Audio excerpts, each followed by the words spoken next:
Well, this is a love story. So my husband and I were members of a ski club and knew a lot of people there.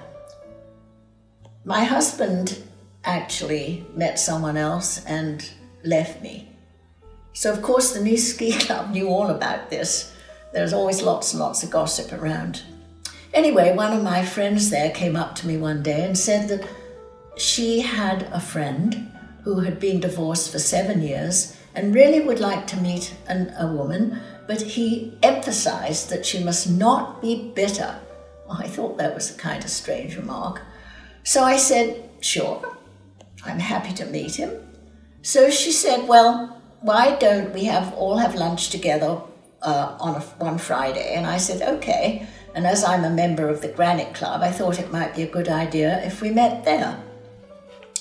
So I go to the Granite Club in the lunch hour, and I'm waiting and waiting, and my friend doesn't turn up, and I think, oh, I don't like that. How am I going to know him when he comes?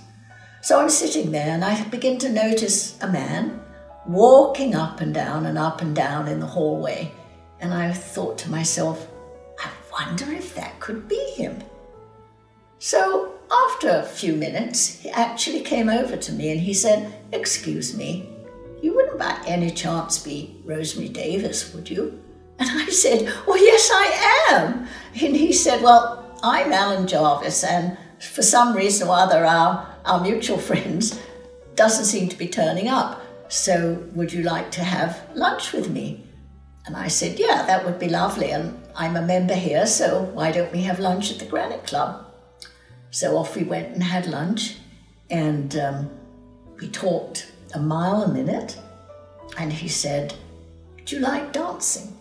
Because I'm a member of the Rosedale Golf Club, and on Saturdays they have dinner and they have dancing.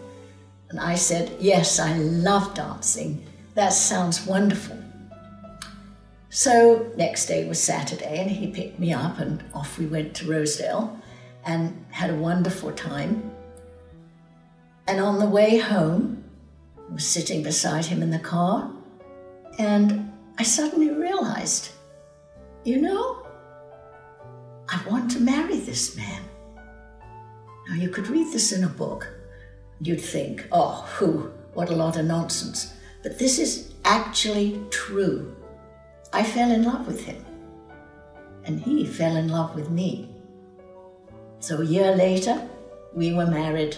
My parents came from England, and it was just a wonderful occasion.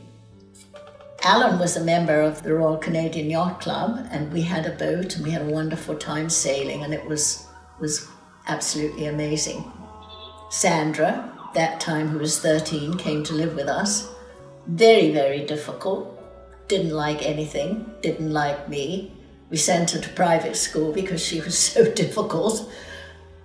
And then, very sadly, 4.5 years into our marriage, Alan had a massive heart attack and died.